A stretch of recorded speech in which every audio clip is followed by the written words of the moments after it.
ప్రియమైన దేవుని పిల్లలారా, బైబిల్ ఓపెన్ యూనివర్సిటీ ఇండియా ఇంటర్నేషనల్లో డిప్లొమా ఇన్ బైబిల్ థియాలజీలో మొదటి సంవత్సరం బైబిల్ విద్యను అభ్యసిస్తున్న వారికి ఏర్పాటు చేయబడిన నేటి రెండవ పాఠ్యాంశం, తండ్రి అయిన దేవుడు కనిపిస్తాడా, మనుషులతో మాట్లాడతాడా?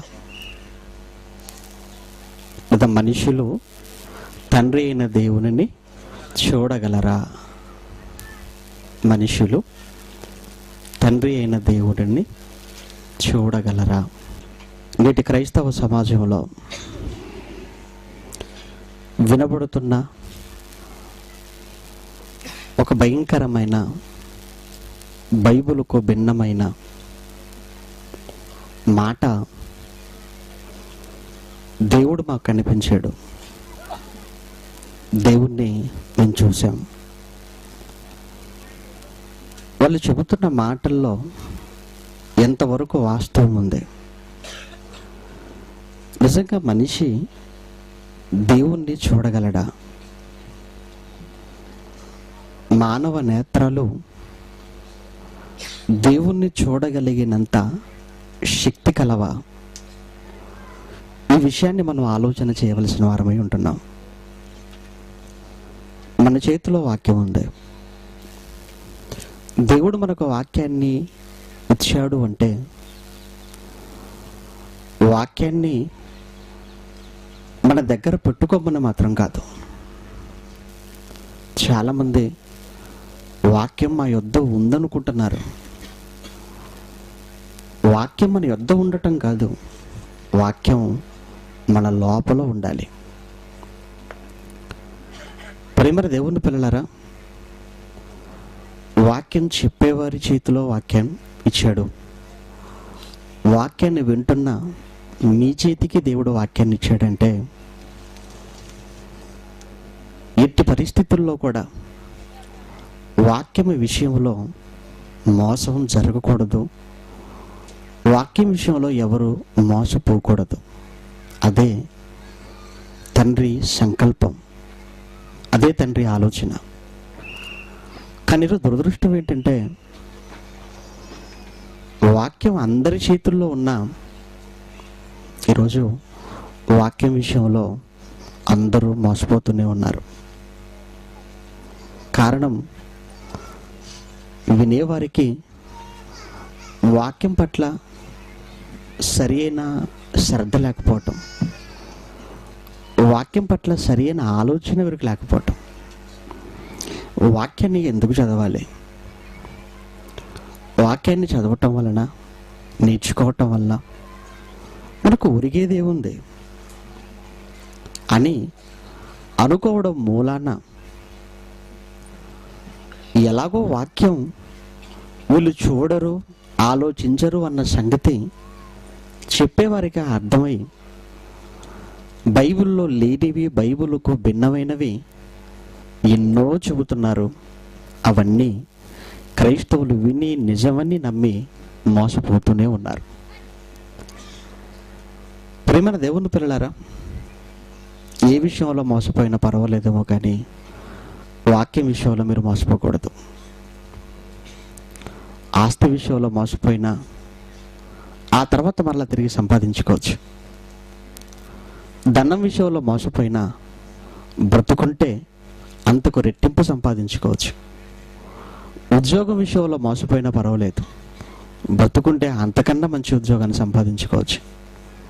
కానీ వాక్యం విషయంలో మోసపోయారా, ఆ తర్వాత సరి చేసుకునే అవకాశం లేక ఆ తర్వాత నిత్యాగ్ని దండనకు వెళ్ళి కలకాలం ఏడ్పుతో, పనులు కొరకటంతో భయంకరమైన బాధ అనుభవించవలసిన పరిస్థితి మనకి ఏర్పడుతుంది.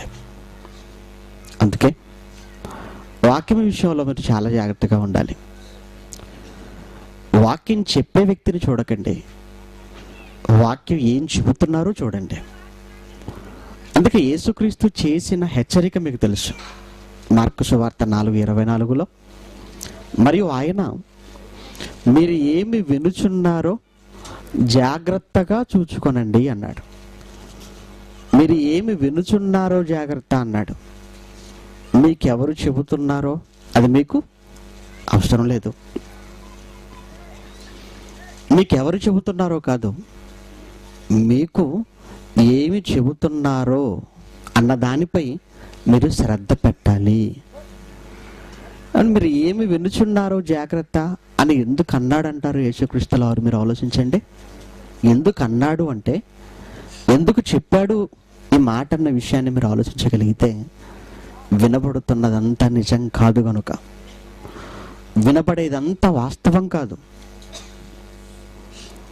తెల్లనివన్నీ పాలు అని మనం ఎలా అనుకోమో, మెరిసేదంతా బంగారం కాదన్న సంగతి మనకు ఎలా తెలుసో, నేటి క్రైస్తవ సమాజంలో వినబడుతున్నదంతా నిజం కాదని కూడా మీరు అలా గ్రహించాలి. అందుకే దేవుడు మీ చేతికి వాక్యం ఇచ్చాడు కనుక, వాక్యం మన చేతిలో ఉన్న మోసపోతే ఇక మనకన్నా దురదృష్టవంతులు ప్రపంచంలో మరెవరూ ఉండరు ఇంకా. కనుక ప్రియమైన దేవుని పిల్లలారా, ఈరోజు దేవుడు నాకు కనిపించాడు, దేవుడిని నేను చూశాను, దేవుడు నాతో మాట్లాడాడు. ఈ మాటల్లో అవి ఎంతవరకు నిజాలు ఉన్నాయో అన్నది ఈరోజు దేవుని వాక్యం దగ్గరికి తీసుకుని వచ్చి మనం ఆలోచించాలి.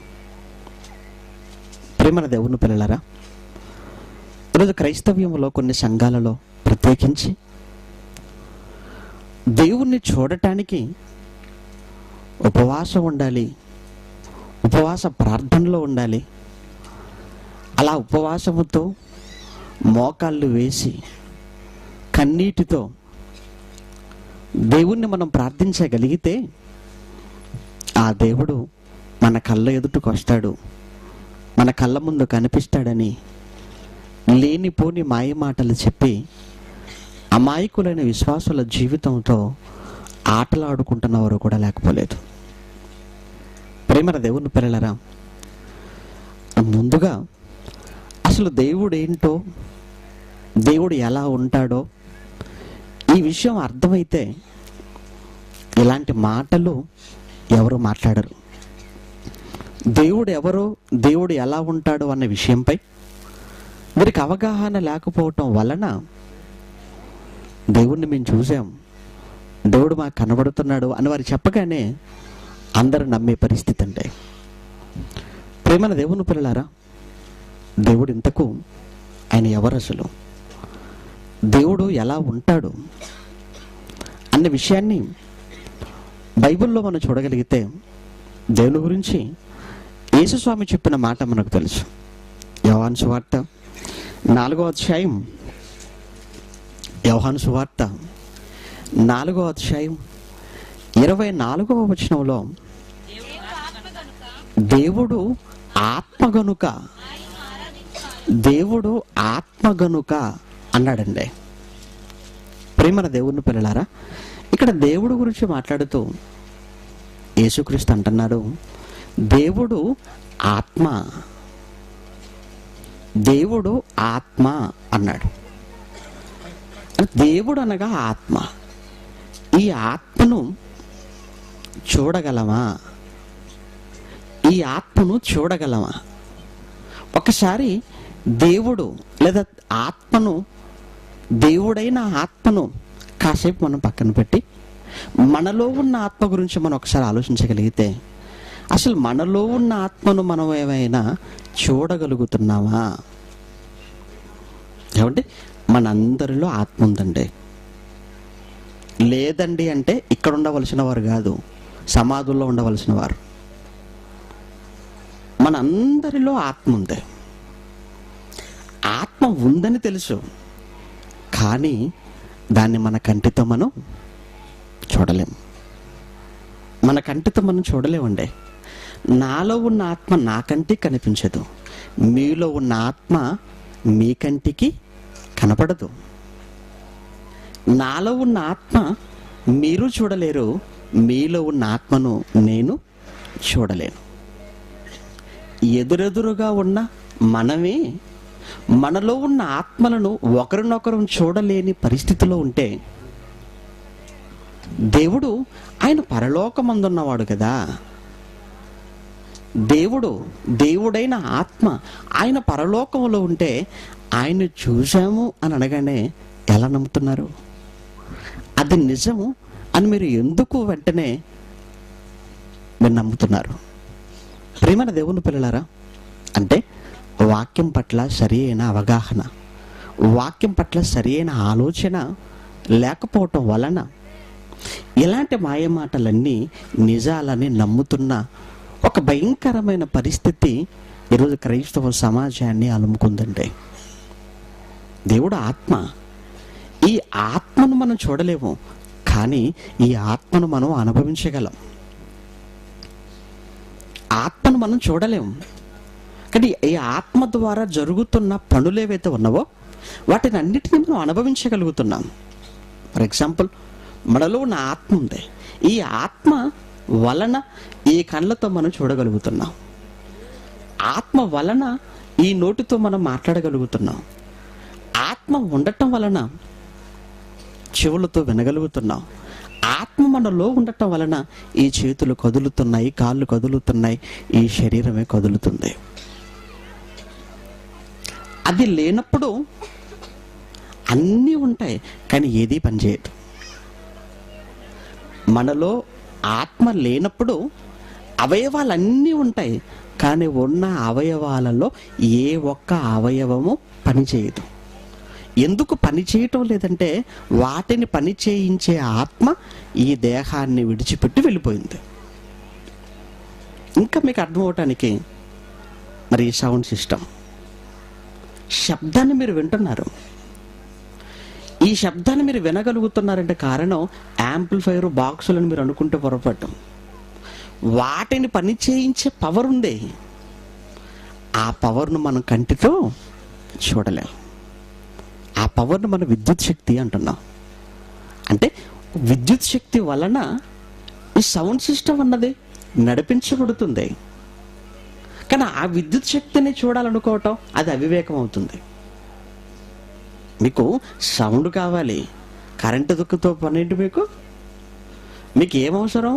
మీకు సౌండ్ సిస్టమ్ పనిచేయాలి. లేదండి కరెంటును నేను చూడాలనుకుంటున్నారంటే అది చాలా పొరపాటు. జయశాల గారు మొదటి రోజు గుర్రం గురించి చెప్పారు, విన్నారు కదా? ఇది కూడా అలాంటిదే. మీకు పవర్ వలన సౌండ్ సిస్టమ్ పనిచేయాలి, మీకు పవర్ వలన మీ ఇంట్లో ఫ్యాన్ తిరగాలి, విద్యుత్ శక్తి వలన మీకు టీవీ పనిచేయాలి.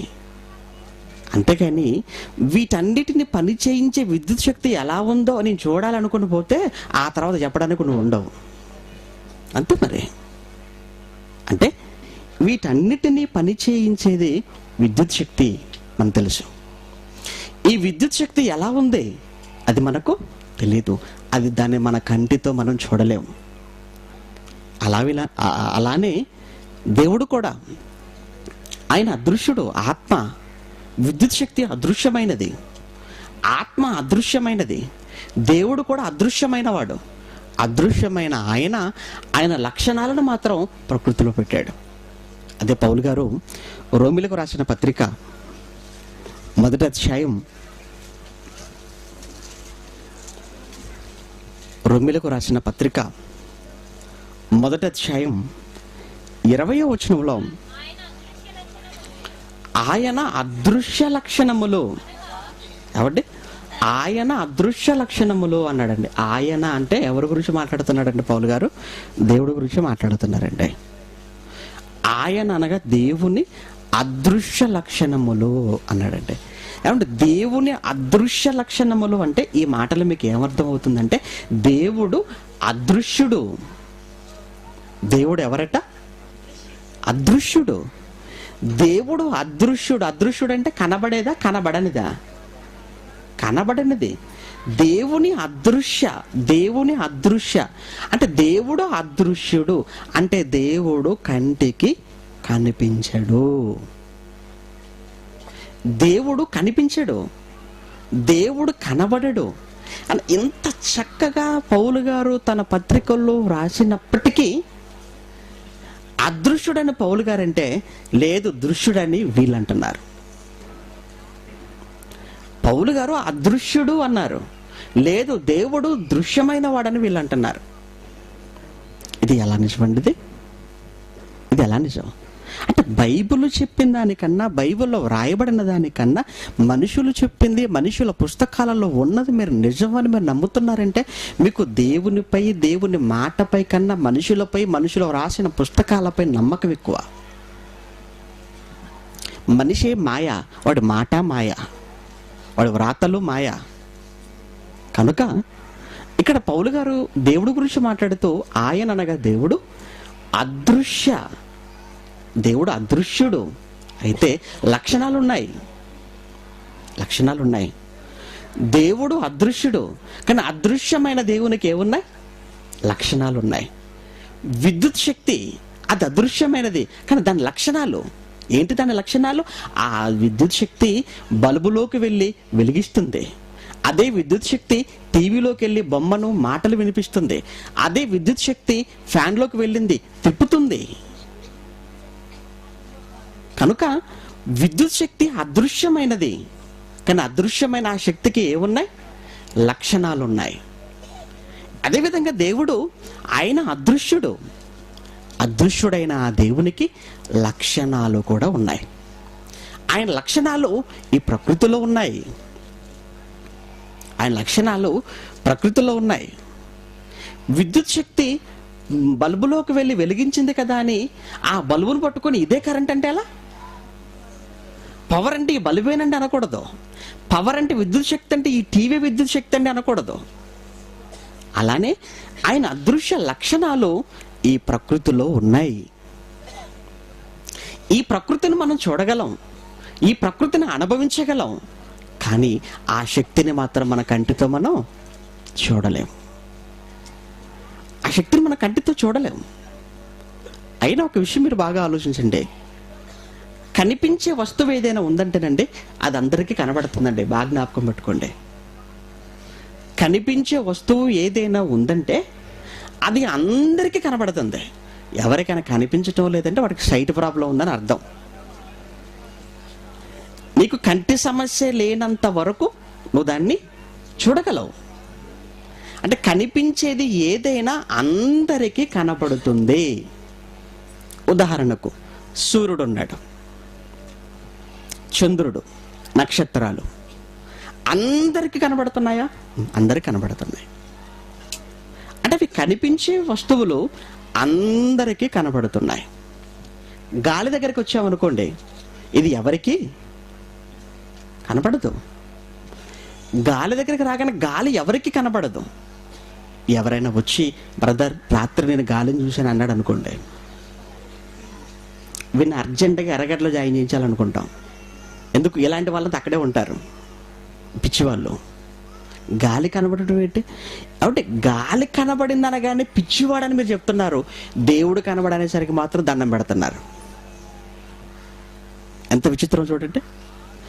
గాలి కనబడింది, నేను గాలిని చూశాను అనేసరికి మాత్రం వీడు పిచ్చివాడు, వీడిని తీసుకుని వెళ్ళి పిచ్చి ఆసుపత్రిలో పెట్టాలని అనుకుంటున్న మీరు, దేవుడు నాకు కనబడ్డాడు బ్రదర్, దేవునితో ఇప్పుడే మాట్లాడొచ్చానండి, దేవుని రాత్రి నేను చూశానండి అనగానే మాత్రం వాడు కాళ్ళ మీద పడిపోతున్నారండి. కాళ్ళ మీద పడిపోతున్నారు. ఇది ఎలా సాధ్యం అండి? ఇది గాలి దేవుడు వలన కలగబడిన గాలి, దేవుడు కలిగించిన గాలి నీ కంటికి కనబడదే. అటువంటప్పుడు దీన్ని కలిగించిన ఆ దేవుణ్ణి నువ్వు చూసావని చెప్పటం అది ఎంతవరకు నిజం? దేవుని చూడటం అన్నది, దేవుడు కనబడటం అన్నది అది వాక్య ప్రకారంగా అది ఎంతవరకు సబబు? వాక్య ప్రకారంగా అని ఆలోచిద్దామండి. ఇప్పుడు ఇవన్నీ నేను మీకు చెప్తుంటే బైబిల్లో ఉన్న సందర్భాలని మీకు జ్ఞాపకం వస్తుంటే నాకు తెలుసు. ఆయన చూశాడు కదా, ఈయన చూశాడు కదా, అక్కడ ప్రత్యక్షం కదా, ఇక్కడ ప్రత్యక్షం కదా. అన్నింటికి పరిష్కారం ఉంది, అన్నింటికి పరిష్కారం. బైబిల్ యూనివర్సిటీ అంటే సర్వరోగ నివారణ అని అర్థం. అంటే క్రైస్తవులందరి రోగాలకు మందు ఎక్కడ దొరుకుతుంది? బైబిల్ యూనివర్సిటీ ఇండియా ఇంటర్నేషనల్లో ఉంటుంది. కనుక కనిపించింది, ప్రత్యక్షమైంది, చూశాడు అని బైబిల్లో పాత నిబంధనలో కానీ క్రొత్త నిబంధనలో కానీ ఉన్న సందర్భాలు ఏంటి, అక్కడ పరిస్థితులు ఏంటి, అవన్నీ విడదీసి చెప్పాలి. డాక్టర్ అంటే రోగం ఎందుకు వచ్చిందో చెప్పాలి, అంతేనా? రోగానికి మందు వేయటమే కాదు, ఆ రోగం నీకు ఎందుకు వచ్చింది, ఈ రోగం తగ్గడానికి నువ్వు తీసుకోవాల్సిన జాగ్రత్తలు ఏంటి, ఇది ఎంతకాలం నీ శరీరంలో ఉంటుంది, ఎంత చెప్పాలి వైద్యుడు. అలానే మనం కూడా దేవుడు కనిపించాడు, మాట్లాడాడు అని మనం మాట్లాడుకుంటున్న ఈ విషయం ఏదైతే ఉందో ఏదో ఒక్క మాటలో తేల్చేయటం కాదు. దీని గురించి బైబిల్లో రాయబడినటువంటి సందర్భాలు, బైబిల్లో ప్రస్తావించబడిన ఆ ప్రస్తావనలు అవన్నీ మనం తీసుకొని రావాలి. అక్కడ ఏం జరిగింది, అసలు ఏంటి పరిస్థితి, ఎవరు ఏంటి, ఇవన్నీ ఒక్కొక్క దాని గురించి మనం ఆలోచన చేసుకుంటూ వెళ్ళిపోతే మరలా మనకు ప్రశ్న అన్నది మరలా ఉత్పన్నం అవుతుంది. ప్రశ్న మరలా మనకు రాదిక, రాకూడదు. ప్రేమన దేవుని పిల్లలారా, ఇప్పుడు ముఖ్యంగా ఒక్కసారి బైబిల్లోనికి వెళ్ళి మనం ఆలోచన చేద్దాం. అసలు దేవుడు మాట్లాడే అవకాశం కానీ, ఆయన మాట్లాడిన వినే అవకాశం కానీ, దేవుని చూసే అవకాశం కానీ ఉందా? ఎవరైనా ఇప్పటి వరకు దేవుణ్ణి చూశారా? ఇప్పటి వరకు ఎవరైనా దేవుడితో మాట్లాడారా? దేవునితో మాట్లాడిన సందర్భాలు, దేవుని చూసిన సందర్భాలు బైబిల్లో ఉన్నాయా అని ముందుగా మనం ఎవరిని అడిగితే బాగుంటుంది అంటేనండి, ముందుగా యేసుక్రీస్తుని అడిగితేనే బాగుంటుందండి. ఎందుకంటేనండి మన అందరికంటే మన నమ్మకమైన వాడు ఎవరు? యేసుక్రీస్తు అండి. ఆయన చెప్పిన తర్వాత కూడా నీకు నమ్మకం రాలేదంటే ఇంకా నిన్ను ఏం చేయాలి? ఇంకా నువ్వు క్రైస్తవుడని పిలుచుకునే అర్హత కూడా నీకు లేదు ఇంకా. ఎందుకంటే ఎవరో చెప్పిన మాటను నువ్వు నమ్మకపోయినా పర్వాలేదు, కానీ చెబుతున్నదే యేసుక్రీస్తు కనుక యేసు చెప్పాడంటే అది 100% నిజం. ఇంకా యేసు మాట మీద నీకు ఏమాత్రం అనుమానం ఉండొద్దు. యేసు మాటపై నీకు అనుమానం రాకూడదు. ఇప్పుడు ముందు యేసుక్రీస్తుని అడుగుదాం. చెప్పండి మహాప్రభు, దేవుడిని చూసే అవకాశం ఉందా? దేవుడితో మాట్లాడే అవకాశం ఉందా? అందరూ ఎక్కడ చూసిన సంఘాలలో మేము దేవుని చూసాం, మేము మాట్లాడాం, మేము చూసాం, మేము మాట్లాడాం, మీరు మాట్లాడాలి, మీరు చూడాలి, మీరు మోకాలు వేయండి, మీరు ప్రార్థన చేయండి, మీరు కనిపెట్టండి అంటున్నారు. అసలు ఏంటయ్యా దీనికి పరిష్కారం? అవకాశం ఏమైనా ఉందా అని ఇప్పుడు డైరెక్ట్గా మన యేసుక్రీస్తుని అడిగితే ఆయన చెబుతున్న సమాధానాన్ని మీ బైబిల్లో విప్పి మీరు చూడగలిగితే యోహాను సువార్త 5వ అధ్యాయం, యోహాను సువార్త 5వ అధ్యాయం 37వ వచనంలో, మరియు నన్ను పంపిన తండ్రియే నన్ను గూర్చి సాక్ష్యం ఇచ్చుచున్నాడు. ఇదిగో మీరు ఏ కాలమందైనను, ఏమంటే మీరు ఏ కాలమందైనను, ఏ కాలమందైనను అన్నాడంటే అది ఏ కాలం, ఎవరి కాలం? మీరు ఏ కాలమందైనను, అది నోవహు కాలమా, అది మోషే కాలమా, అది అబ్రహాము కాలమా, అది ఇస్సాకు కాలమా, అది యాకోబు కాలమా, లేదా అది ధర్మశాస్త్ర కాలమా, ధర్మశాస్త్రానికి ముందటి కాలమా, అది పాత నిబంధన కాలమా, లేదా ఈ క్రొత్త నిబంధన కాలమా, లేదా యేసుక్రీస్తు రావడానికి ముందున్న ఈ కాలమా? మీరు ఏ కాలమందైనను, మీరు ఏ కాలమందైనను ఆయన స్వరమును మీరు వినలేదు, ఆయన స్వరూపమును మీరు చూడలేదు. ఆవిడ ఎవరి మాట అండి? ఇది యేసుక్రీస్తు. సత్యం అండి. ఏసంటేనే సత్యం.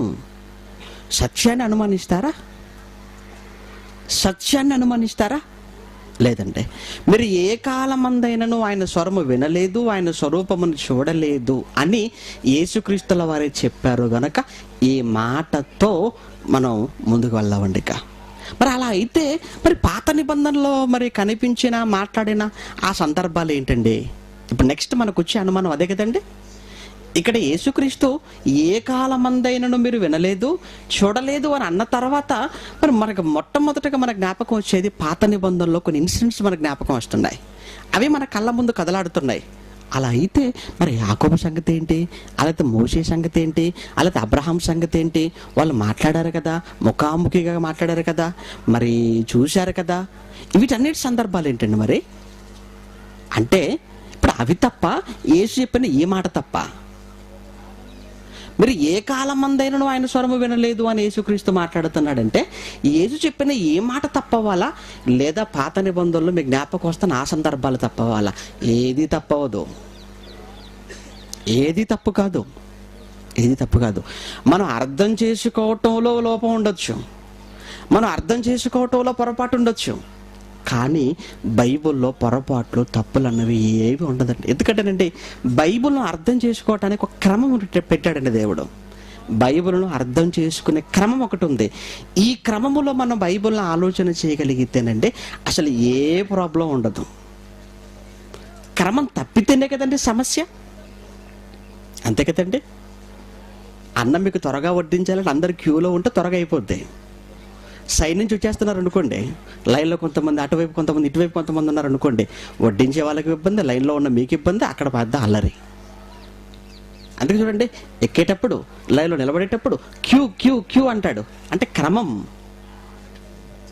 అందరూ ట్రాఫిక్ రూల్స్ పాటిస్తే యాక్సిడెంట్ ఎందుకు జరుగుతాయండి అక్కడ? లేదంటే అంటే రూల్స్ పాటించినప్పుడు ప్రాబ్లం లేదు, రూల్స్ అతిక్రమిస్తే ఏమైపోతుంది సమస్య అన్నమాట.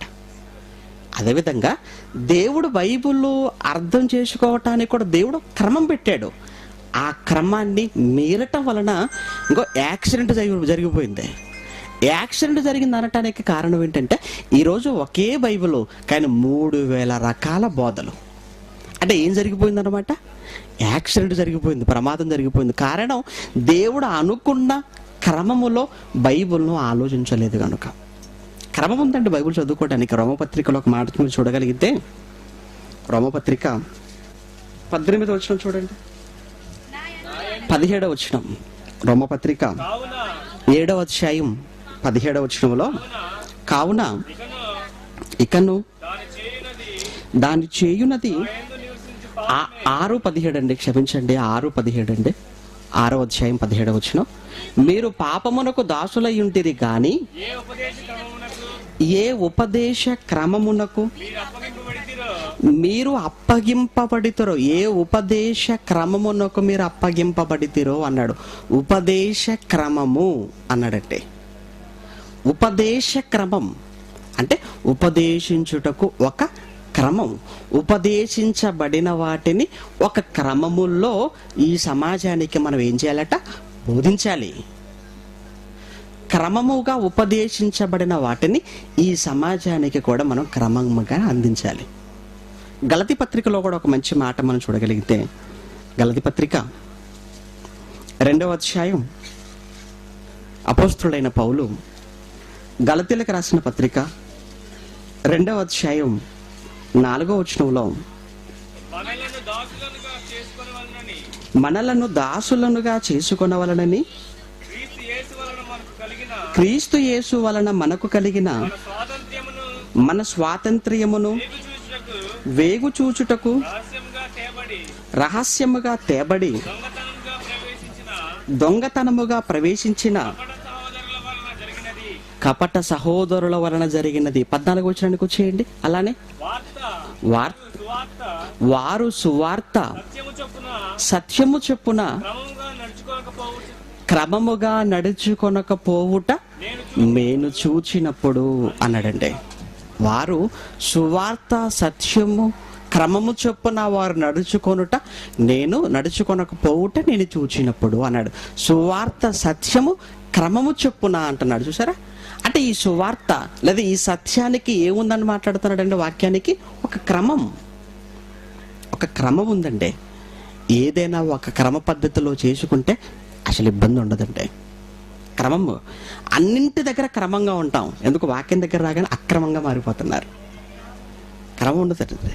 కాబట్టి ఇల్లు కట్టేటప్పుడు క్రమం, ప్రయాణం చేసేటప్పుడు క్రమం, ఆఖరికి భోజనం చేసేటప్పుడు కూడా క్రమం. భోజనం వడ్డించుకున్న తర్వాత వడ్డించిన ఈ భోజనాన్ని ఎంత క్రమంగా తింటామండి? క్రమంగా తినటం అంటే ముందు అన్నం అంతా తినేసి ఆ తర్వాత కూర అంతా తినటమా? క్రమంగా తినటం అంటే అన్నం ఒకసారి కూర ఒకసారి కాదు. ఇక్కడ క్రమం ఏంటి? అన్నం కూర మిక్స్ చేసుకుని తినటం, ఇది క్రమం. అంటే అన్నం తినేటప్పుడు ఒక క్రమం, వంట చేసేటప్పుడు కూడా క్రమం ఉంటుంది. ఒక్కొక్క వంటకు ఒక్కొక్క క్రమం ఉంటుంది. అన్ని క్రమంగా చేసుకుంటున్నాం, కానీ వాక్యాన్ని మాత్రం ఎవరి ఇష్టానుసారంగా వాళ్ళు ఆలోచిస్తున్నారు. అందువలన ఇన్ని వేల బోధల మధ్య క్రైస్తవ్యం వెలవెల్లాడిపోతుంది. ఏది నిజమో ఏది అబద్ధమో తెలుసుకునే లోపే సగటు క్రైస్తవుడి ప్రాణం పోతున్న పరిస్థితి ఈరోజు సమాజంలో మనం చూస్తున్నామండి. సమాజంలో చూస్తున్నాం. మీకు తెలుసు, ఇప్పటికీ బైబిల్ ఓపెన్సిటీలోకి మీరు వచ్చేంత వరకు మీ జీవిత కాలం ఎంత వృధా అయిపోయిందో మీకు తెలుసండి. అంటే ఇక్కడ మీరు అడుగు పెట్టక మునుపు, ఇక్కడికి రాక మునుపు ఎంత భయంకరమైన బోధల్లో మీరు ఉన్నారో మీరు ఆలోచించుకుంటే మీకు అర్థమైపోతుంది. ఇప్పటికీ 30, 40, 50 ఏండ్లు గడిచేసరికి ఈ సత్యం మా దగ్గరకు వచ్చేసిందండి. ఇప్పుడు చెయ్యాలనుకుంటున్నాం కానీ చేయలేని పరిస్థితి. ఇప్పటి వరకు మా జీవిత కాలం అంతా ఆ అబద్ధ బోధల మధ్య నలిగిపోయిందని బాధపడే వాళ్ళు కూడా ఎంతో మంది ఉన్నారండి. కారణం ప్రేమ దేవుని పిల్లారా, క్రమం తెలియదండి, క్రమం తెలియకపోవటం. అందుకే యేసుక్రీస్తుల వారు చెప్పిన మాట మనం చదువుకున్నాం. మీరు ఏ కాలం మందైనా, యోహాను సువార్త 5వ అధ్యాయం 37వ వచనం, మీరు ఏ కాలమందైనను మీరు ఆయన స్వరమును వినలేదు, ఆయన స్వరూపమును మీరు చూడలేదు అన్నాడు. కనుక యేసు చెప్పిన ఈ మాటను మీరు బలంగా నమ్మగలిగితే, ఈ మాటను బట్టి మరి పాత నిబంధనలో మరి సందర్భాలను మనం ఆలోచించగలిగితే, అలా అయితే మరి అక్కడ యాకోబుతో అబ్రహాముతో మాట్లాడిన వారు కానీ, వాళ్ళు చూసిన వారు కానీ, వాళ్ళు ఎవరై ఉంటారు అని మరలా మన బైబిల్లోకి వెళ్ళి మనం ఆలోచించగలిగితేనండి, ఆదికాండం 32వ అధ్యాయం ఎక్కువ మందిని మరి వేధించే మాట ఇదే. ఆదికాండం 32వ అధ్యాయం 30వ వచనంలో, ఆదికాండం 32వ అధ్యాయం 30వ వచనాన్ని మీరు చూడగలిగితే, యాకోబు నేను ముఖాముఖిగా దేవుణ్ణి చూచి తిని, నేను ముఖాముఖిగా దేవునిని చూచి తిని అన్నాడండి. ఈ మాటను చూపిస్తారు కదండి, నేను ముఖాముఖిగా దేవునిని చూచి తిని. ఎవరు మాట్లాడుతున్నారు ఈ మాట? యాకోబు మాట్లాడుతున్నారు. ఏమని మాట్లాడుతున్నారు? నేను ముఖాముఖిగా చూచాను దేవుణ్ణి. యాకోబు గారు లేరు ప్రస్తుతానికి, ఉంటే ఆయన్నే అడిగేవాళ్ళం, నువ్వు నిజంగా యాకోబు గారు నిజంగా మీరు ముఖాముఖిగా చూసారా? ఇది ఒక్క నిమిషం బయటికి వెళ్ళి ఆ సూర్యుని మీరు చూడండి, ముఖాముఖి ఒక్క నిమిషం మీరు చూడండి, చూడగలిగేవాడా?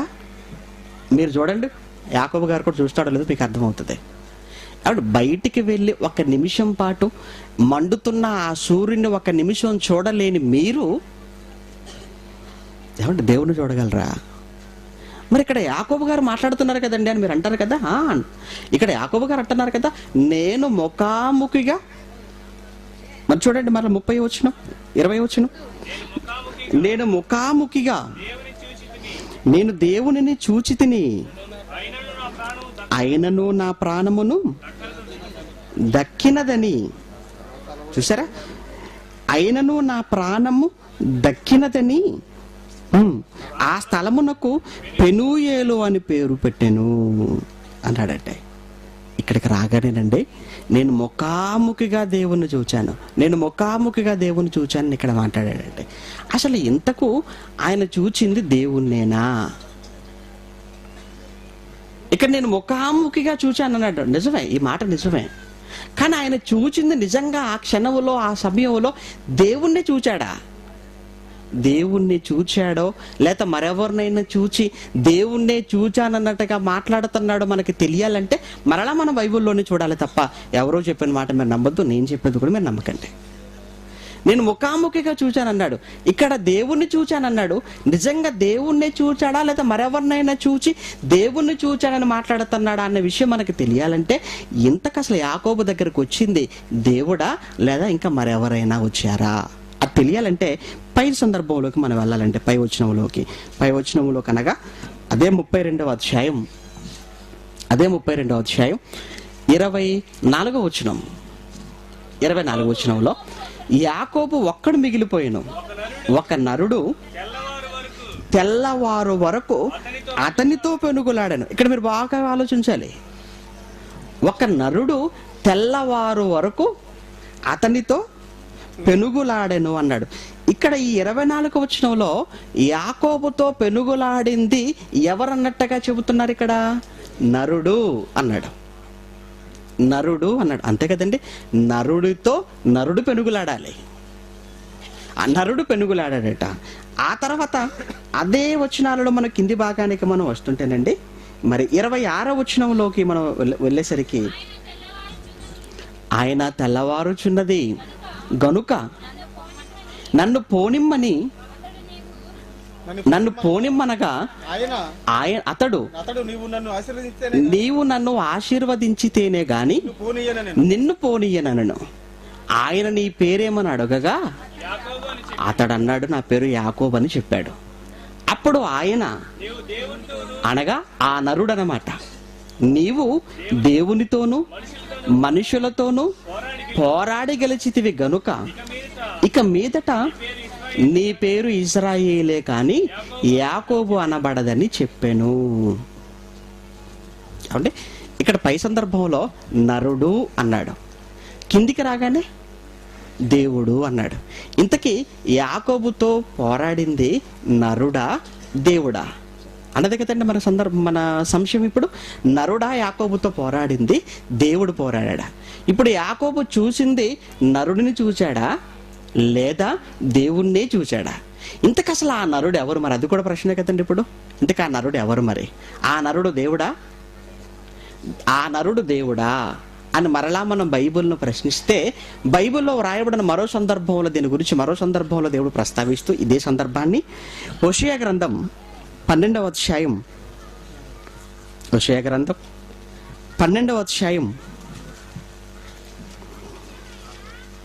3వ వచనాన్ని మనం చూడగలిగితే, హోషేయ గ్రంథం 12వ అధ్యాయం 3వ వచనం నుంచి, తల్లి గర్భమందు యాకోబు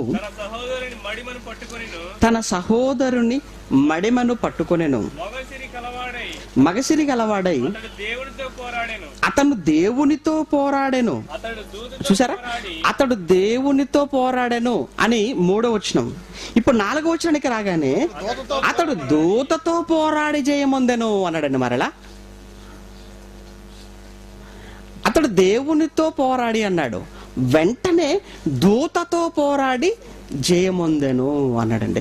అంటే ఒకే సందర్భం అండి, ఒకే సందర్భం. మీకు అర్థమవుతుంది? ఇదంతా ఒకే సందర్భంలో నరుడు అన్నాడు, దేవుడు అన్నాడు, దూత అన్నాడు. ఇప్పుడు ఇంతకు ప్రశ్న, ఇంతకిక్కడ యాకోబుతో పోరాడింది నరుడా దేవుడా దేవదూతనా? చూసారా ఎంత కన్ఫ్యూజన్గా ఉందో పరిస్థితి. ఇప్పుడు నరుడా పోరాడింది, లేదా దేవుడు పోరాడా, దేవదూత పోరాడిందా? ఏమండి, పోరాటానికి దేవుడు రాడు అన్న సంగతి మీకు తెలుసండి. దేవుడు రాడండి. పోరాటానికి దేవుడు వస్తాడనుకుంటే అది పొరపాటు. వచ్చాడా ఉండదు. అందుకే ఎగ్జాంపుల్ ఏంటంటే, పరలోకంలో యుద్ధం జరిగింది, ఇది తెలుసు కదండి. దేవుడు వెళ్ళాడా, దేవదూతను పంపించాడా మిఖాయేలును? అంటే పరలోకంలో జరిగిన యుద్ధానికే దేవుడు వెళ్ళాక ఎవరిని పంపించాడు? మిఖాయేలును పంపించాడు, దేవదూతను. ఇక్కడ యాకోబుతో పోరాటానికి ఆయన రావాలా? ఆయన వస్తాడా? అంటే ఇప్పుడు మీకు ఏమర్థం అవ్వాలంటే, ఇక్కడకు వచ్చింది దేవుడు కాదని ఎలా అనుకోమంటారండి? చాలా ఇబ్బందిగా ఉందండి ఈ మాట. ఎందుకంటే దేవుని చూసే వాళ్ళకి, దేవుడు కనబడే వాళ్ళకి ఇబ్బందిగానే ఉంటుంది ఈ మాట. దేవుడిని చూసామనుకుంటున్న వాళ్ళకి, దేవుడు మాకు కనబడ్డాడు, దేవుడితో మాట్లాడామనుకుంటున్న వాళ్ళకు చాలా ఇబ్బందిగా ఉంటుంది.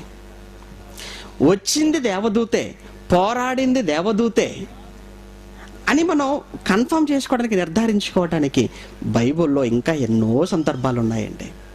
ప్రతి సందర్భంలోనూ దేవదూతలు వచ్చినట్టుగా ఉంటుంది తప్ప దేవుడు వచ్చినట్టుగా మనకి ఎక్కడా కూడా ఉండదట్టే.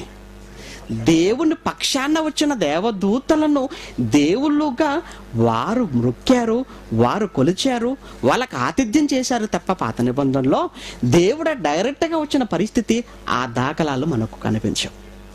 ఫర్ ఎగ్జాంపుల్ మరొక సందర్భాన్ని కూడా మనం చూద్దామండి.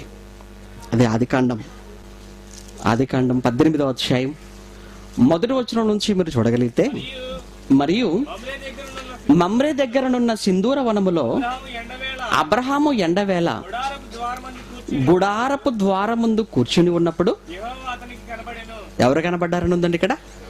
యెహోవా అతనికి కనబడెను. ఏమంటే దేవుడు కనిపించాడు అనటానికి మీకు చూపించే మాటలు ఇవే. అక్కడ యాకోబు ముఖాముఖి అన్నాడు, ఇక్కడ కూడా అబ్రహాము గారికి ఎవరు కనిపించారట? యెహోవా. ఆ ఒక్క దగ్గరనే ఎందుకు ఆగిపోతుంది? కిందికి రావాలి కదండి. బైబిల్ చదువుతున్నప్పుడు సందర్భం సమయం అంతా ఆలోచించాలి కదా. మీరు విన్నారు కదా బైబిల్ అంటే ఏంటి, ఎలా చదవాలో మొదటి పాఠంలో మీరు విన్నారు. మనం ఏంటంటేనండి, మనకు సందర్భం ఏంటో మనకు అవసరం లేదు, ఎవరితో చెప్తున్నారో మనకు అవసరం లేదు. మనకు అవసరం మాట ఎక్కడుంటే అక్కడ చాలా అండర్లైన్ చేసుకోవటమే. అడుగుడి మీకు ఇవ్వబడను, గీసేయటమే కింద. ఇంతకీ అడగమన్నాడు కనుక అడిగేద్దాం. అడగమన్న ఆయన ఏం అడగమన్నాడు అనే విషయాన్ని ఆలోచించారా? ఆలోచించరు. ఎందుకంటే అసలే అవసరంలో ఉన్నారు కనుక అవసరానికి సంబంధించిన వాక్యం దొరికింది, అడగండి ఇస్తాను అని. కనుక అడిగేద్దాం అనుకుంటారే తప్ప అడగమన్న ఆయన ఏం అడగమని ఉండొచ్చు బహుశా, ఆలోచిద్దాం అనే బైబిల్ ఇంకాస్త ముందుకు వెళితే బాగుండేది. కానీ వెళ్ళరు కదా.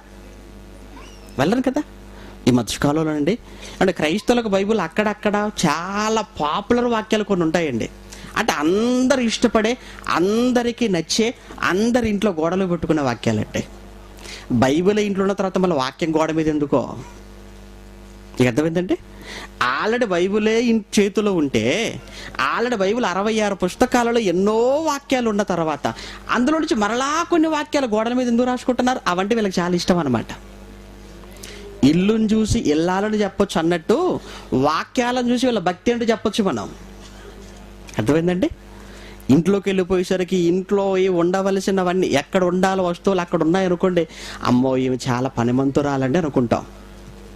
అంతేకాని వంటగదులు ఉండవలసిన బెడ్రూమ్లో ఉండవలసిన వంటగదులు అక్కడ ఉండవలసిన వరండాలు ఉన్నాయనుకోండి, ఆహా అమ్మ తల్లి మీకు జోహార్లు అనుకుంటాం.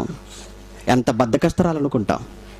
అంటే ఇల్లుని చూచి ఇల్లాలు చెప్పచ్చు, చూడాలి అంటుంటారు. అలానే క్రైస్తవుల భక్తి ఏంటో తెలియాలంటే వారు బైబిల్ చూస్తే తెలిసిపోద్దండి. ఎందుకంటే ఎక్కడెక్కడ ఉంటాయో తెలిసిన అండర్లైన్లో ఇది మొదలుకొని యెహోవా నిరంతరం నేను ఆశీర్వదించును అంటాడు. రెడ్ పెన్తో అండర్లైన్ ఇది చాలా మనకు అవసరం. నీ రాకపోకలు యెహోవా నిన్ను కాపాడతాడు, గ్రీన్ పెన్ ఇది చాలా అవసరం, ఎమర్జెన్సీ ఇది. అంతే. అంటే అవసరానికి సంబంధించిన వాక్యాలు అండర్లైన్ చేసుకొని ఆ వాక్యాలనే మరల తెచ్చి గోడకు తగిలించేసుకుంటున్నారు. అలా గోడ తగిలించేసుకుంటున్నారు.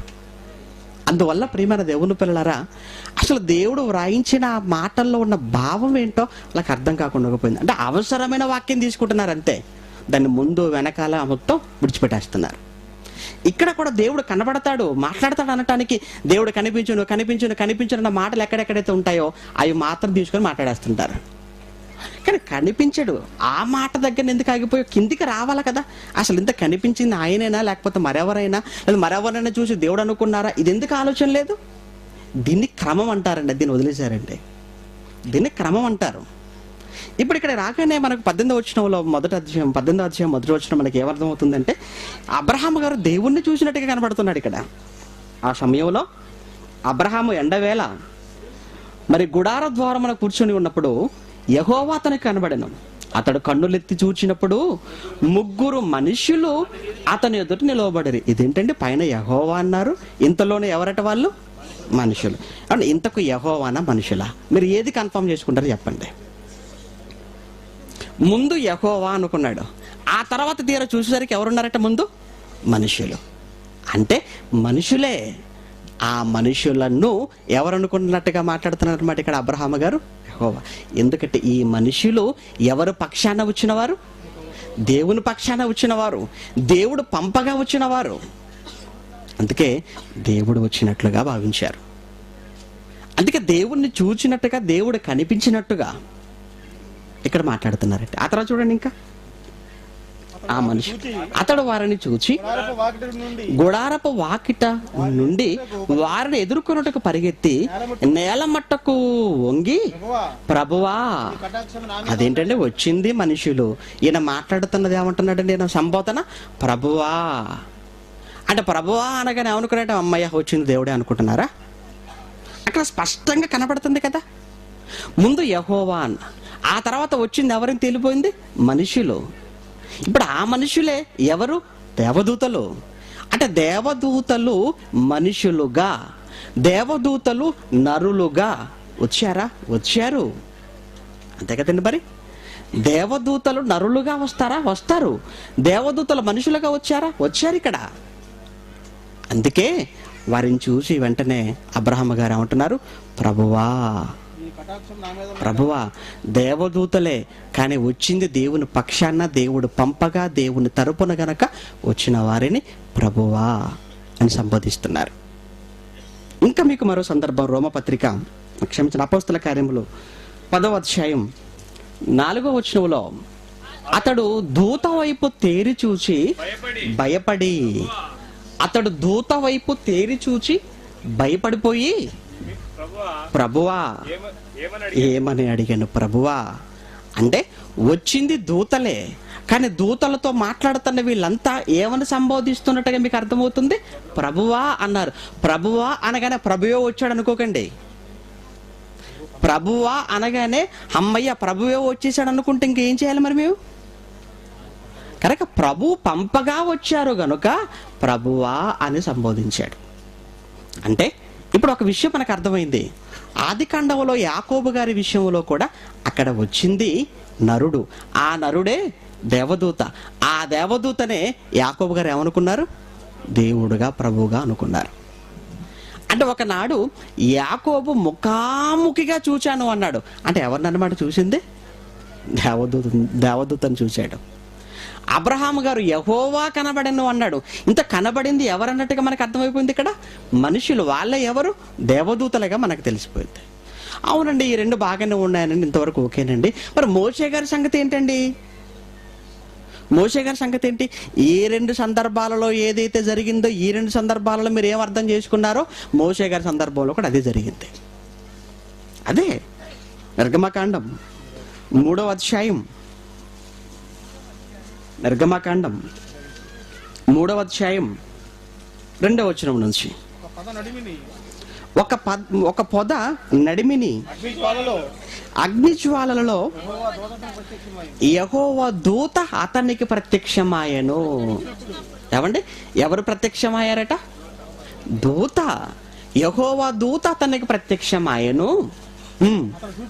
అతడు చూచినప్పుడు అగ్ని వలన పొద మండుచుండెను, గాని పొద కాలిపోలేదు.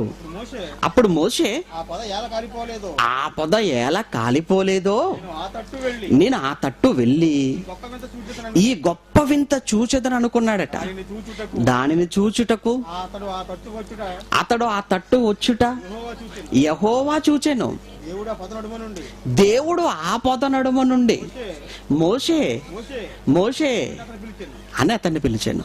ఇంతకండి ఇప్పుడు పిలిచింది దేవుడు అనుకోవాలా లేదా దేవదూత అనుకోవాలా? ఎవరు అనుకుంటారు? ముందుగా 2వ వచనంలో మనం చదువుకున్నాం కదండి, ఆ పొద నడుమ దేవదూత అతనికి ప్రత్యక్షమై, దేవదూత అతనికి ప్రత్యక్షమై. అక్కడ మనుషులు వచ్చారు. అబ్రహాము గారి విషయంలో దేవదూతలు మనుషులుగా వచ్చారు. మనుషులుగా వచ్చిన ఆ దేవదూతల విషయంలో అక్కడ అబ్రహాము గారు ప్రభువా అన్నారు. అపోస్తల కార్యంలో కొర్నేలి విషయంలో కూడా వచ్చింది దేవదూతే, కానీ ఏమన్నారు? ప్రభువా అన్నాడు. ఎందుకంటే ప్రభు మాటలు తీసుకుని వచ్చారు కనుక, ప్రభు చెప్పమన్నదే చెబుతున్నారు కనుక ప్రభువా అని వాళ్ళు సంబోధించారు. ఇప్పుడు ఈ పొద నడుమ ప్రత్యక్షమని ఈ దేవదూత కూడా ఎవరు పంపగా వచ్చిన దేవదూత? దేవుడు. ఎవరు మాటలు చెప్పటానికి వచ్చింది? దేవుని మాటలు చెప్పటానికి వచ్చింది. అందుకే దేవుని మాట గనుక మాట్లాడుతున్న దేవదూత ఏమంటుంది? ఇదిగో మోషే, నీవు నిలుచున్న స్థలము పరిశుద్ధమైనది, నేను అబ్రహాము ఇస్సాకు యాకోబుల దేవుడను అని అక్కడ దేవుడు పక్షాన మాట్లాడుతుందండి. దేవుని తరపున మాట్లాడుతుంది. అర్థమైందండి? దేవుని పక్షాన అంటే బొమ్మ దేవదూత, మాట ఎవరిది? బొమ్మ దేవదూత, మాట ఎవరిది? దేవుడిది. రాత్రి మీరు చూశారు తమిళ డబ్బింగ్ జయశీల గారిది. బొమ్మ ఎవరిది? జయశీల గారిది. అంతే కదండి, బొమ్మ జయశీల గారిది. కానీ మాట ఎవరు? వాయిస్ ఎవరు ఇస్తున్నారు? ప్రేమని ఇచ్చాడు వాయిస్. కానీ ఆ వాయిస్ అంటే ఆ మాటలు ఎవరివి? ఇంతకీ వాయిస్ ఇచ్చింది ఆయన, కానీ మాటలు ఎవరివి? ప్రేమన్నవి. వాయిస్ ఇచ్చింది ఆయనే, కానీ మాటలు జయశాలి గారివే. అదేవిధంగా ఇది మీకు అర్థమైతేనండి, అక్కడ బొమ్మ ఎవరు కనబడుతున్నారు? దేవదూత కనిపించింది. వాయిస్ కూడా దేవదూతదే, కానీ మాటలు ఎవరివి? అవి దేవుడు అండి, అవి దేవుడి మాటలు. అవి అనగా పాత నిబంధనలో జరిగిన ప్రతి ఇన్సిడెంట్లో, ప్రతి సందర్భంలో కూడా దేవదూతలు దేవుని పక్షాన, దేవుని తరపున వచ్చి మాట్లాడారే తప్ప దేవుడు కాదండి. ఏమంటే దేవదూతలు ఉండగా దేవుడే దిగి వచ్చి మాట్లాడవలసినంత అవసరత ఏమొచ్చింది? అయినా ఆయన మాట వినగలిగినంత శక్తి, సామర్థ్యం మనుషులకు లేదండి. అవునండి, ఆయన మాట, ఆయన స్వరము వినగలిగినంత కెపాసిటీ ఈ చెవులకు లేదండి. భరించలేవండి మన చెవులు, ఆయన స్వరాన్ని వినగలగలేవండి మన చెవులు. సౌండ్ కాస్త ఎక్కువైపోతే తట్టుకోలేకపోతాం, సౌండ్ తగ్గించమంటున్నాం. దేవుడు ఆయన మాటలు వినగలవనుకుంటున్నారా? ఆయన మాటలకు మన చెవి తట్టుకోగలదని మీరు అనుకుంటున్నారా? లేదండి. కీర్తనల గ్రంథం 50వ అధ్యాయం, కీర్తనల గ్రంథం 50వ అధ్యాయం 3వ వచనాన్ని మీరు చూడగలిగితే,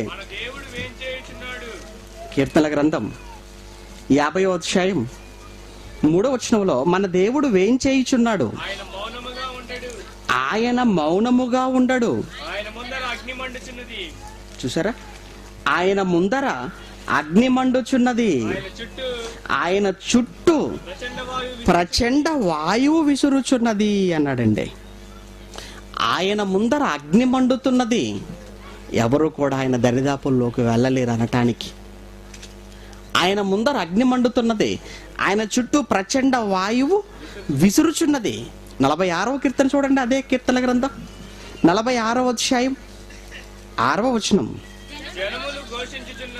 జనములు ఘోషించుచున్నవి, రాజ్యములు కదులుచున్నవి, ఆయన తన కంఠధ్వని వినిపించగా భూమి కరిగిపోవుచున్నది. ఆయన కంఠధ్వనికి భూమి ఏమైపోతుందట? కరిగిపోవుచున్నదట. ఆయన కంఠధ్వనికి భూమే కరిగిపోతుంటే భూమి మీద ఉన్న మనం ఏపాటి వాళ్ళం అంటే? ఏపాటి వాళ్ళం చెప్పండి?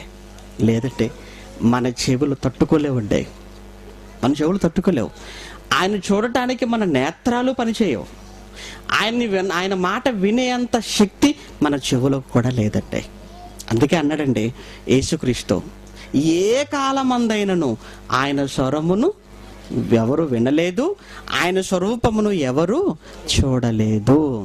ఒకవేళ చూస్తే అవకాశం ఒకవేళ ఉంటే, ఆయన ఒకవేళ చూసిన తర్వాత నేను చూశానని చెప్పటానికి చూసినవాడు బ్రతకడు. అది మీకు అర్థమైందా? ఒకవేళ అవకాశం, ఆయన మాట వినే అవకాశం, ఆయన స్వరం, ఆయన చూసే అవకాశం ఒకవేళ ఉంటే, ఆయన్ని చూసినా, ఆయన మాట విన్నా, నేను ఆయన మాట విన్నాను, ఆయన నిన్ను చూశాను అని చెప్పటానికి చూసినవాడు, విన్నవాడు బ్రతకడు. ఇది ఎవరి మాట తెలుసండి? ఇది కూడా దేవుడి మాటేనండి. ఇది సాక్షాత్తు దేవుడి మాట. చూడండి ఒకసారి, నిర్గమాకాండం 33వ అధ్యాయం 33వ అధ్యాయం 20వ వచనం. మరియు ఆయన, మోషే నన్ను చూడాలని నువ్వు అనుకుంటున్నావు కదయ్యా మోషే, నువ్వు నన్ను చూడాలి అని నువ్వు అనుకుంటున్నావు కదా, అంతగా ఆతృత పడుతున్నావు కదా, అయితే నీవు నన్ను చూడజాలవు మోషే. చూసావా, దేవుడు మోషేతో మాట్లాడుతున్న మాట అండి. మోషే నీవు నన్ను చూడజాలవు, నీవు నన్ను చూడజాలవు అన్నాడండి. ఏమంటే సాక్షాత్తు దేవుడు మోషేతో మాట్లాడుతున్న మాట. ఆ మాటలో ఏమంటున్నాడండి? నీవు నన్ను చూడజాలవు అంటే మనిషి దేవుని చూడజాలడా? అవును. మనిషి దేవుణ్ణి చూడలేడా? చూడలేడు. మరి చూశానని చెబుతున్న వీళ్ళు మనుషులా? మనుషులు చూడలేరు అని ఇంత చక్కగా చెప్తుంటే బైబిల్లో, మేము చూసాము అంటున్నారంటే వీళ్ళు మనుషులా? మనుషులైతే వీళ్ళు చూడకూడదు, మనుషులైతే వీళ్ళు చూడలేరట. చూడజాలవు.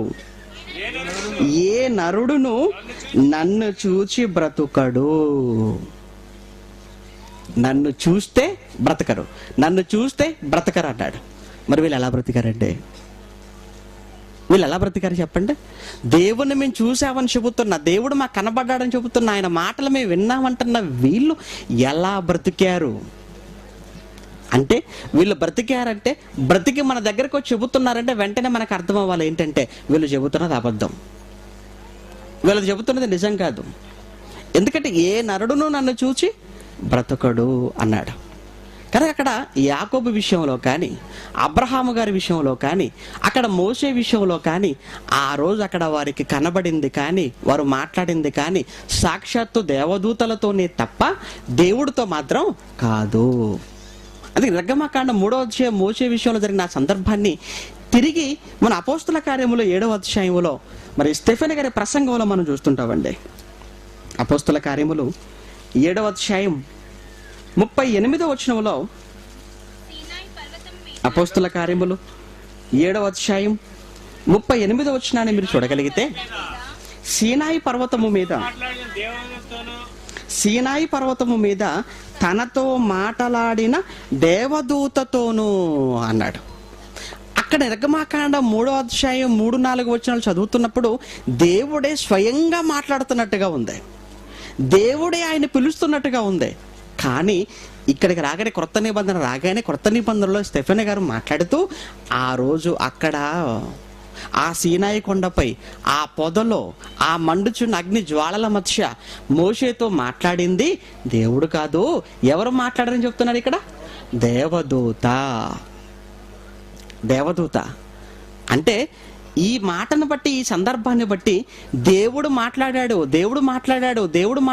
దేవుని చూశారు అనే పాత నిబంధనలో ఉన్న ఈ సందర్భాలన్నింటిలో మనకు అర్థమైంది దేవదూత మాట్లాడింది తప్ప, దేవదూతను చూశారు తప్ప దేవుని అని అనుకునే అవకాశము లేదు. దేవదూతలు తప్ప దేవుడు కానే కాదు అనటానికి, ఈ మాటను మనం ఖాయపరుచుకోవటానికి, దీన్ని దృఢపరుచుకోవటానికి బైబిల్లో రాయబడిన మరో మంచి మాట మనం చూడగలిగితే గలతీ పత్రికలో అపోస్తులుడైన పౌలు గలతీలకు రాసిన పత్రిక 3వ అధ్యాయం 19వ వచనంలో, అపోస్తులుడైన పౌలు గలతీలకు రాసిన పత్రిక 3వ అధ్యాయం 19వ వచనం, అలాగైతే ధర్మశాస్త్రం ఎందుకు? ఎవనికి ఆ వాగ్దానము చేయబడెనో ఆ సంతానము వచ్చు వరకు అది అతిక్రమములను బట్టి దానికి తర్వాత ఇయ్యబడెను. అది మధ్యవర్తి చేత అనగా దేవదూతల ద్వారా నియమింపబడెను. ఎవరి ద్వారా నియమింపబడిందంటే ధర్మశాస్త్రం దేవదూతల ద్వారా, అనగా పాత నిబంధనలో దేవదూతలే స్వయంగా భక్తుల దగ్గరకు, ప్రవక్తల దగ్గరకు వచ్చి మాట్లాడారు తప్ప దేవుడు వచ్చి మాట్లాడిన మాటలు కావు. అందుకే చూడండి, మరి దేవదూతలు వచ్చినప్పుడల్లా, ప్రవక్తలతో మాట్లాడుతున్నప్పుడల్లా ముందుకు ఒక మాట అనేవాళ్ళు, ఇదిగో ప్రభువైన యెహోవా సెలవిచ్చున్నదేమనగా, అయ్యా దేవుడు మాకు సెలవిచ్చిందే మేము మీకు చెబుతున్నాము, ఆయన మాతో చెప్పమన్నదే మేము మీకు చెబుతున్నాము. అంటే అంత కూడా పాత నిబంధనల్లో దేవదూతలే స్వయంగా మాట్లాడారు తప్ప దేవుడు కానే కాదు. హెబ్రీ పత్రిక 2వ అధ్యాయం 1వ వచనం చూసిన, హెబ్రీ పత్రిక 2వ అధ్యాయం 1వ వచనంలో సైతం మనం చూడగలిగితే, కావున మనము వినిన సంగతులను విడిచిపెట్టి కొట్టుకొని పోకుండానట్లు వాటి యందు మరి విశేష జాగ్రత్త కలిగి ఉండవలెను. ఎందుకనగా దేవదూతల ద్వారా పలకబడిన వాక్యము స్థిరపరచబడినందున అన్నాడు. చూసారా, దేవదూతల ద్వారా పలకబడిన వాక్యము అన్నాడండి. అంటే ఎవరు పలికారట ఈ మాటలు, ఈ వాక్కులన్నీ కూడా? దేవదూతల ద్వారా పలకబడిన వాక్యము స్థిరపరచబడింది. అంటే దేవదూతలు మాట్లాడారు, వీళ్ళు చూసింది కూడా దేవదూతలనే చూశారు, దేవదూతలే మాట్లాడాయి తప్ప దేవుణ్ణి చూడలేదు, దేవుడు వీళ్ళతో మాట్లాడలేదు. ఇది దేవుని మాట. మీరు దేవుని మాట మీరు నమ్మాలి తప్ప మనుషుల మాటలు కాదు. ఇక కేవలం ఇవే కాకుండా మరి బైబిల్లో రాయబడిన మరికొన్ని మాటలు మనం చూసుకొని మనం ముగించేసుకుందాం త్వరగా. తిమోతికి రాసిన మొదటి పత్రిక, అపోస్తలుడైన పౌలు తిమోతికి రాసిన మొదటి పత్రిక 6వ అధ్యాయం 16వ వచనాన్ని మనం చూడగలిగితే, తిమోతికి రాసిన మొదటి పత్రిక 6వ అధ్యాయం 16వ వచనంలో, సమీపింపరాని తేజస్సులో ఆయన మాత్రమే వసించుచు అన్నాడు. సమీపింపరాని తేజస్సు అట అయింది. అంటే ఎవరు కూడా ఆయన తేజస్సులోనికి ఎవరు వెళ్ళలేరు, చూడలేరు. సమీపింపరాని తేజస్సులో ఆయన మాత్రమే వసించుచు అమరత్వము గలవాడై ఉన్నాడు. మనుషులలో ఎవడును ఆయనను చూడనేరడు, చూడలేదు, ఎవడును చూడనేరడు. భవిష్యత్తు కూడా చెప్పాడంటే పౌలు గారు మరలా ఇక్కడ, ఇప్పటి వరకు ఎవరు ఆయన్ని చూడలేదట, ఇక ముందు కూడా ఎవరు చూడని. అంటే పౌలు గారు చూడనేరడు అని చెప్పిన తర్వాత మేము చూసామని వీళ్ళు ఎలా చెప్తున్నారు? చూడలేరు అని బైబిల్ ఎంత ఖచ్చితంగా చెప్తే, లేదండి మేము చూసామండి అంటే ఎలా కుదురుతుందండి? బైబిల్ తప్పవద్దు కదండి. మనిషి మాట తప్పవచ్చు, దేవుడి మాట ఎందుకు తప్పవుతుంది చెప్పండి? కనుక మీరు నిజంగా దేవుని మాటపై నమ్మకం కలిగిన వారైతే, దేవుని మాటను మీరు బలంగా నమ్మేవారైతే మనుషుల మాటలు మీరు నమ్మద్దు. చూడలేదు, చూడనేరడు అన్నాడు. ఇదే కాదు, మరో మాట కూడా చూడండి. యోహాను రాసిన మొదటి పత్రిక 4వ అధ్యాయం 13వ వచనంలో, దీని వలన మనము ఆయన యందు నిలిచియున్న 12వ వచనం, ఏ మానవుడును దేవుడిని ఎప్పుడూ చూచి ఉండలేదు అన్నాడండి. ఏ మానవుడు అన్నాడండి. ఏ మానవుడు అంటే అర్థం ఏంటంటే, అబ్రహాము కానీ, ఆదాము కానీ, ఇస్సాకు కానీ, యాకోబు కానీ, మోషే కానీ, అంతేనా? వాళ్ళు తప్ప అని ఏమైనా అన్నాడు ఇక్కడ? వారు మినహాయించి ఏమనలేదు కదండి. ఏ మానవుడును అన్నాడు. ఏ మానవుడును అంటే ఆనాడు యాకోబు కూడా, ఆనాడు మోషే కూడా, ఆనాడు అబ్రహాము కూడా, ఆనాడు లోతు కూడా, ఆనాడు ప్రవక్తలు కూడా, ఆనాడు న్యాయాధిపతులు కూడా. ఏ మానవుడును ఎప్పుడును దేవుణ్ణి చూచి ఉండలేదు అంటే ఇప్పటి వరకు ఎవ్వరూ దేవుణ్ణి చూడలేదు. ఎవరు సమీపింపరాని తేజస్సులో ఉన్నాడు ఆయన. అయినా దేవుణ్ణి చూడాలనుకుంటున్న నీ కోరికేంటి? దేవుడు కనిపించాలి, దేవుని చూడాలని నువ్వు అనుకోవటంలో నీ ఉద్దేశం ఏంటి? అసలు ఆయన కనబడటం ముఖ్యమా? అవసరం లేదంటే దేవుడు మనకు కనబడవలసిన అవసరం లేదు ఇప్పుడు.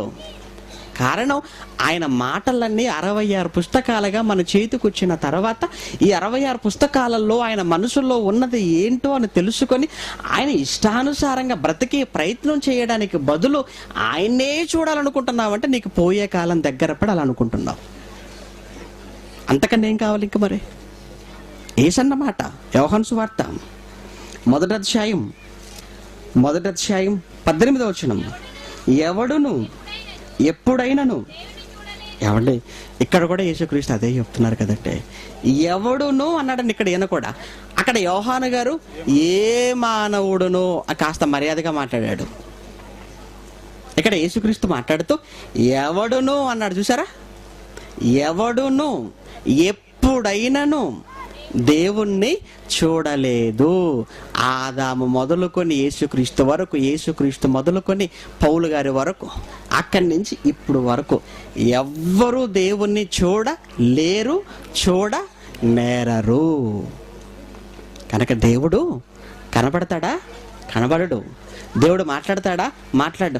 అవునండి, దేవుడు కనబడడు, దేవుడు మాట్లాడు, అంతవరకు నిజమేనండి.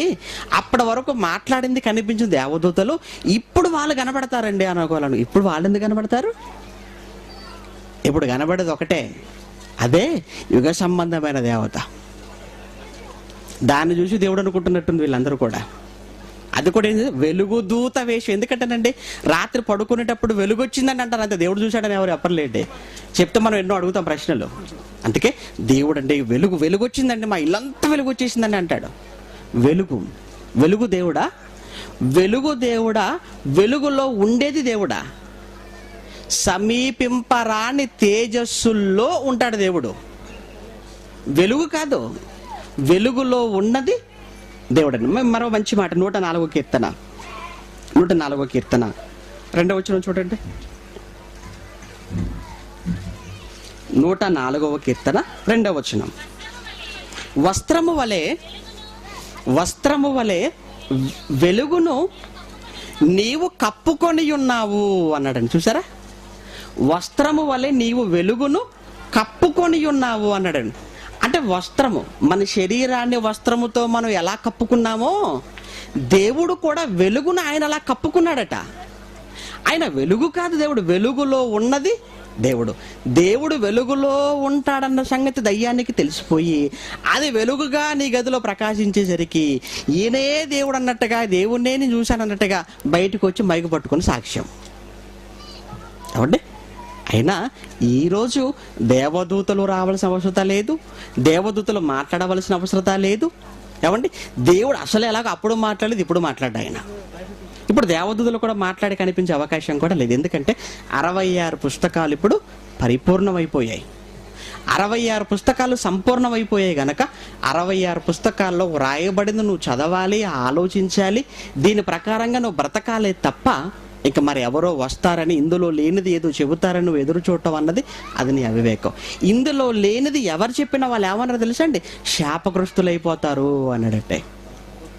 అవునంటే గలతీ పత్రిక తర్వాత చదువుకోండి 1-6-7 వచనాలలో ఇందులో వ్రాయబడినది కాక మరి ఏదైనాను ఎవరైనా ఒకవేళ తీసుకొని వస్తే వచ్చిన వాళ్ళు శాపగ్రస్తులు, అది విన్న నువ్వు శాపగ్రస్తుడు అయిపోతావు. కనుక అవకాశమే లేదు.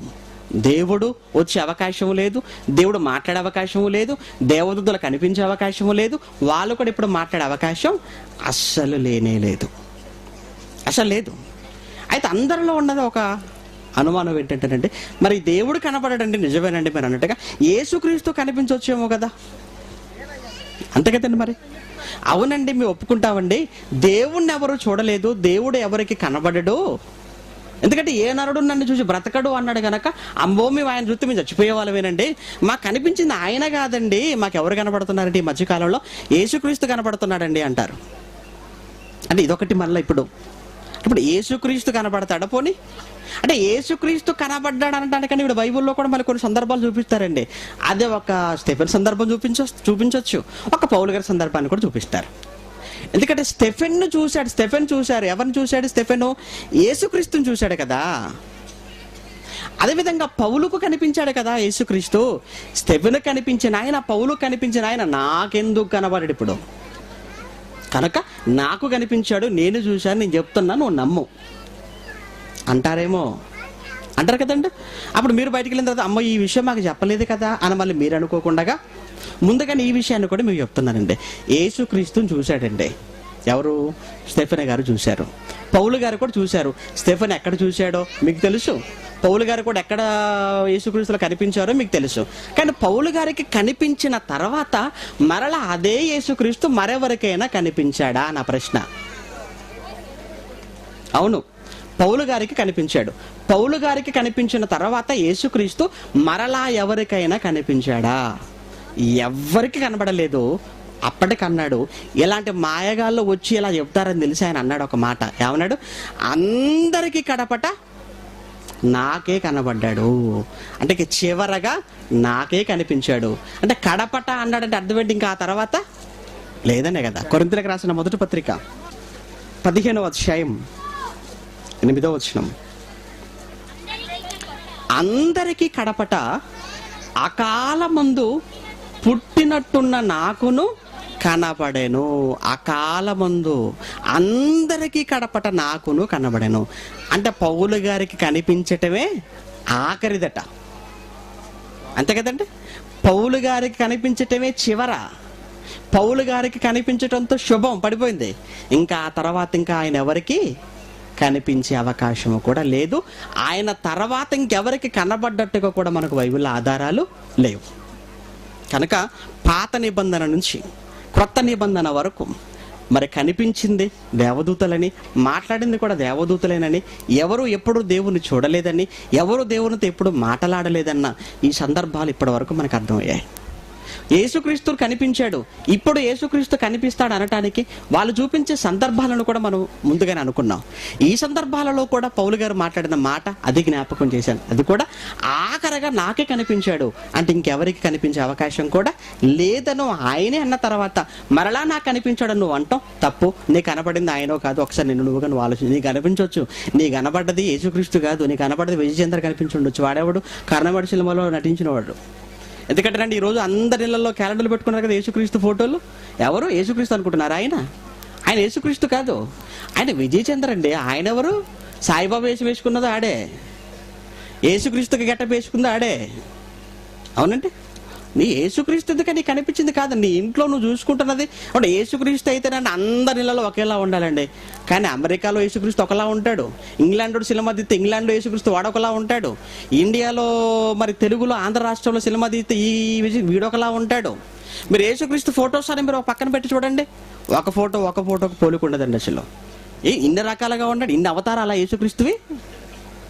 లేదండి. ఆయన కాదు, మనుషుల ఫోటోలు. ఒక చిత్రకారుడు తన మదిలో పుట్టిన ఆలోచనకు అక్కడ ఒక రూపాన్ని ఇచ్చి మన ముందుకు తీసుకొచ్చాడే తప్ప అది కాదు. చాలా మంది అదే చూసి పడుకుంటారు, అదే కళలోకి వస్తుంది ఆయన వచ్చాడని వీళ్ళు అనుకుంటారు. ఎందుకంటేనండి సైకాలజీ ఏంటంటే రాత్రి మనం పడుకునే ముందు ఎవరిని మనం ఊహించుకొని పడుకుంటామో, దేన్ని మన కళ్ళతో చూసి ఎక్కువగా ఆలోచించి పడుకుంటామో అవే మన కళలోకి వస్తుంటాయి.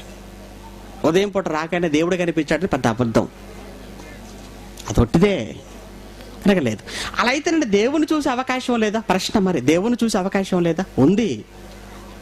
దేవుడు కనబడడా? కనబడతాడు. దేవుని చూడలేమా? చూడగలం. దేవుని మాట వినలేమా? వినగలం. అది ఎప్పుడు తెలుసా? మనం పోయిన తర్వాత. అది పోయిన తర్వాత. అందుకే యోబు గారు అన్న ఒక మంచి మాట మీరు చూడగలిగితే త్వరగా యోబు గ్రంథం 19వ అధ్యాయం, యోబు గ్రంథం 19వ అధ్యాయం 25, 26, 27 వచనాలు మనం చూడగలిగితే, అయితే నా విమోచకుడు సజీవుడనియు తరువాత ఆయన భూమి మీద నిలుచుననియు నేను ఎరుగుదును. ఇలాగు నా చర్మము చీకిపోయిన తర్వాత శరీరముతో నేను దేవునిని చూచేదను, శరీరముతో దేవుని చూచేదను అని పుట్నోట్లో మరి 2 వేసి కింద ఏమన్నాడు చూడండి. 2కి అర్థం శరీరము లేనివాడనై అన్నాడండి. శరీరము లేనివాడనై దేవుణ్ణి చూచెదను అన్నాడండి. అంటే శరీరముతో ఉండగా దేవుణ్ణి చూసే అవకాశం లేదు. దేవుణ్ణి చూడాలి అర్జెంటుగా ఒకవేళ అనుకుంటే అర్జెంటుగా నీ శరీరాన్ని విడిచిపెట్టు. అంటే అర్థం ఏంటి? చావమని అర్థం. నువ్వు దేవుణ్ణి చూడాలని ఒకవేళ అనుకుంటే అర్జెంటుగా నువ్వేమైపోవాలి? చావాలి. చేస్తే నీకు ఎవరు కనపడతారు? దేవుడు కనపడతాడు. కానీ కనిపించాలని చెప్పడానికి మళ్ళీ నీకు వచ్చే అవకాశం లేదు. ఎన్ని మెలకలు ఉన్నాయండి చూసారా? అంటే దేవుడు కనబడాడంటే కనబడతాడు, అది శరీరముతో ఉండగా కనిపించాడు. శరీరాన్ని విడిచిపెట్టిన తర్వాత దేవుడు మనకు కనబడతాడు. అందుకే మరి మత్తయి సువార్త 5వ అధ్యాయంలో కూడా యేసు స్వామి చెప్పిన మాట మీ అందరికీ తెలుసు. మత్తయి సువార్త 5వ అధ్యాయం 8వ వచనం. మత్తయి సువార్త 5వ అధ్యాయం 8వ వచనం. హృదయ శుద్ధి గలవారు ధన్యులు, వారు దేవుణ్ణి చూచి ఉన్నారు అంటం లేదు, వారు దేవుణ్ణి చూచెదరు. ఫ్యూచర్ చెబుతున్నాడంటే అది భవిష్యత్తు. అంటే దేవుణ్ణి చూచే అవకాశం ఉందంటే ఉంది, అది భవిష్యత్తులో ఉంది. భవిష్యత్తు అనగా 60 ఏళ్లకు ముందు కాదు, చావుకు ముందు కాదు, చచ్చిన తర్వాత ఉన్నది భవిష్యత్తు. భవిష్యత్తులో చూస్తావు. ఎప్పుడు చూస్తావు? నిజంగా నీ హృదయం శుద్ధిగా ఉంటే, శుద్ధి కలిగిన హృదయముతో నువ్వు చచ్చిపోతే, ఆ పరలోకానికి వెళితే ఆ పరలోకంలో కన్న తండ్రి ముఖాన్ని ఎప్పుడు చూసే అవకాశం ఉంది. ఎప్పుడూ ఆయనతో సంభాషించే అదృష్టం కలుగుతుంది. ఇక్కడ చూసావంటే తర్వాత చూడవు. ఇక్కడ చూడకుండా నీ హృదయాన్ని జాగ్రత్తగా పెట్టుకొని హృదయ శుద్ధితో నువ్వు భూమి మీద బ్రతికితే ఆ తర్వాత ఎప్పటికీ నువ్వు ఉండేది ఆయన దగ్గరే. కనుక తండ్రి అయిన దేవుణ్ణి మనుషులు చూడగలరా? చూడలేరు. ఆయన మాట వినే అవకాశం ఉందా? మాట వినే అవకాశం కూడా లేదు. ఓకే, రెఫరెన్స్లు ఎన్ని ఎక్కువ ఉన్నాయని కాదు, మీరు ఎంత రాశారన్నది ముఖ్యం. కానీ రెఫరెన్స్లు చూసి కంగారు అవ్వకండి. అందులో ముఖ్యమైన రెఫరెన్స్లు 4 రాసినా చాలు, వివరణ చక్కగా ఇవ్వండి.